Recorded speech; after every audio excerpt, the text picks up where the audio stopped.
प्यारे बच्चों, आज हम विशेषण करने जा रहे हैं। ध्यान से सुने।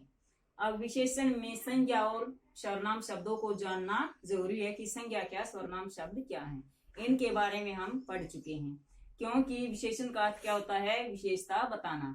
तो ये किसकी विशेषता बताते हैं? संज्ञा या सर्वनाम की विशेषता बताते हैं। संज्ञा सर्वनाम की विशेषता बताने वाले शब्दों को क्या कहेंगे? विशेषण। किसकी विशेषता बताएंगे? संज्ञा और सर्वनाम की विशेषता बताने वाले शब्दों को विशेषण कहते हैं। जैसे वह काला घोड़ा है। घोड़ा क्या है? संज्ञा। विशेषता क्या? काला। वह बहुत तेज दौड़ता है। तो यहाँ पर क्या विशेषता बताई गई है?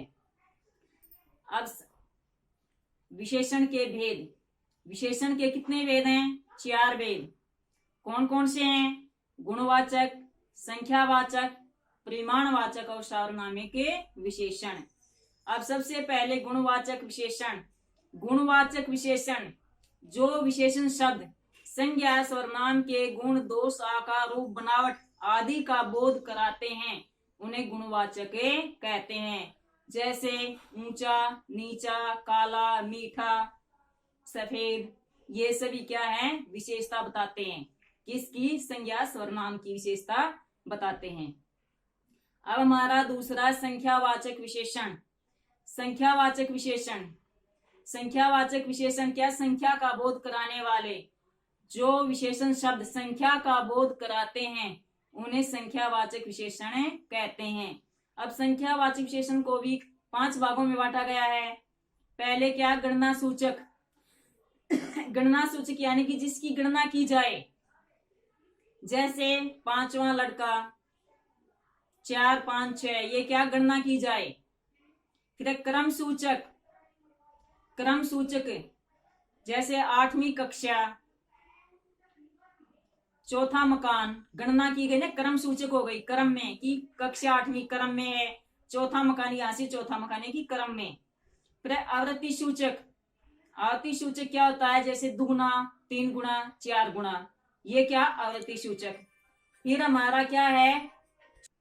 समुदायवाचक। समुदायवाचक में समुदाय का बोध यानी कि समूह का बोध।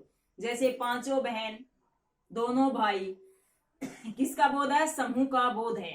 प्रत्येक सूचक। प्रत्येक सूचक में यानी कि हर दिन, जैसे प्रत्येक दिन, प्रत्येक वस्तु, ते प्रत्येक सूचक है। फिर हमारा दूसरा क्या है? अनिश्चित संख्यावाचक। अनिश्चित संख्यावाचक क्या होती है? कि जिन विशेषण शब्दों से या विशेष्य शब्दों से अनिश्चित संख्या का बोध होता हो, कि संख्या का निश्चित ज्ञान न हो, जैसे कम, ज्यादा, अधिक, ये क्या है? अनिश्चित वाचक। अब हमारा परिमाणवाचक।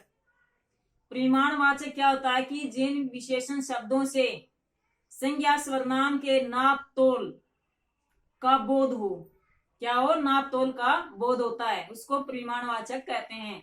जैसे 4 किलो चीनी, 5 मीटर कपड़ा, ये नाप तोल का बोध है। अब हमारा सार्वनामिक विशेषण। सार्वनामिक विशेषण का था सांकेतिक, कि जिन संज्ञा सर्वनाम शब्दों से संकेत किया जाए। कौन संकेत करेगा? विशेष्य। उनकी तरफ संकेत किया जाए, उसको हम क्या कहेंगे? सार्वनामिक विशेषण। जैसे यह मकान किसका है?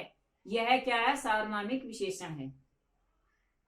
यह पेन किसका है? यह क्या है? सार्वनामिक विशेषण। वह माँ मेरी है, तो वह क्या है? सार्वनामिक विशेषण। अब इसमें हम 2 शब्द और आते हैं नए, पर विशेषण और विशेष्य। पर विशेषण क्या होते हैं?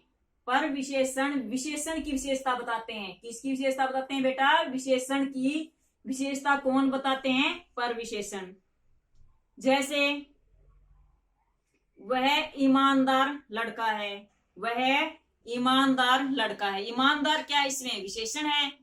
अगर हम ये लगा दे इसके आगे कि वह बहुत ईमानदार लड़का है, बहुत, बहुत शब्द क्या हो जाएगा? पर विशेषण। बहुत शब्द क्या हो जाएगा? पर विशेषण। जैसे वह धीरे धीरे चलता है। वह धीरे धीरे चलता है। धीरे धीरे क्या है? विशेषण। अब इसकी विशेषता कौन बताएगा? पर विशेषण। अगर वह बहुत धीरे धीरे चलता है तो बहुत क्या हो गया? पर विशेषण। अब विशेष्य। विशेषण, अब यहाँ पर विशेषण की विशेषता बताने वाले शब्दों को परविशेषण कहते थे। अब यहाँ पर विशेषण बताएगा विशेषता। विशेषण जब संज्ञा सर्वनाम की विशेषता बताए, विशेषण शब्द संज्ञा या सर्वनाम की विशेषता बताए, उसे क्या कहते हैं? विशेष्य। कौन बताएगा बेटा? विशेषण बताएगा। किसकी बताएगा? संज्ञा या सर्वनाम शब्दों की विशेषता कौन बताएगा? विशेषण।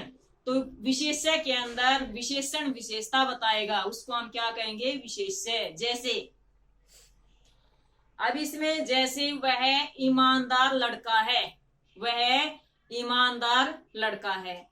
अब ईमानदार क्या है? विशेषण। लड़का क्या है? संज्ञा। अब विशेषण ने विशेषता किसकी बताई है? ईमानदार कौन है? लड़का। तो लड़का की विशेषता क्या? ईमानदार है। तो लड़का यहाँ पर क्या है? विशेष्य। लड़का क्या है यहाँ पर? विशेष्य। क्या लड़का बेटा? विशेष्य। वह सफेद गाय है, वह सफेद गाय है। सफेद क्या है? विशेषण। गाय क्या है? संज्ञा।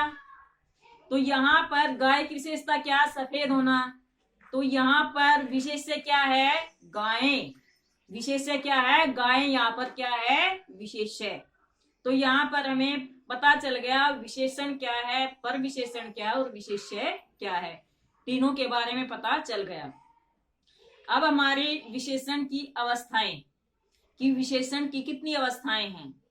कितनी अवस्थाएं हैं? 3 अवस्थाएं हैं। कौन कौन सी हैं? मूल अवस्था, उत्तर अवस्था और उत्तम अवस्था। पहले क्या? मूल अवस्था। दूसरी क्या? उत्तर अवस्था। तीसरी क्या? उत्तम अवस्था। मूल अवस्था क्या होती? सामान्य अवस्था। सामान्य अवस्था की यानी कि सामान्य, बिल्कुल सामान्य, जो शब्दों की सामान्य अवस्था होती है। जैसे सुंदर, ये मूल अवस्था है। फिर इसके बाद आती उत्तर अवस्था। इसमें 2 वस्तुओं के बीच में गुणों की तुलना की जाए। किसके बीच में की जाए? 2 वस्तुओं के बीच गुणों की तुलना की जाए। जैसे सुंदर सामान्य शब्द है, मूल अवस्था है। सुंदरतर यानी कि 2 वस्तुओं में से ये बता कि सुंदरतर कौन, एक वस्तु से दूसरी कौन सी वस्तु सुंदर है। तीसरी हमारी उत्तम अवस्था, 2 या 2 से अधिक वस्तुओं के गुणों में जो सर्वश्रेष्ठ घोषित की जाए, जो सर्वश्रेष्ठ घोषित की जाए, कि 2 या 2 से अधिक वस्तु होंगी और उसमें से सर्वश्रेष्ठ घोषित की जाए। जैसे सुंदर है, सुंदर, सुंदरतर, सुंदरतम। सुंदर, सुंदरतर, सुंदरतम। लघु, लघुतर, लघुतम। ये हमारी क्या अवस्थाएं हैं? मूल अवस्था, उत्तर अवस्था, उत्तम अवस्था। बेटा ये विशेषण की जो वीडियो, इसको ध्यान से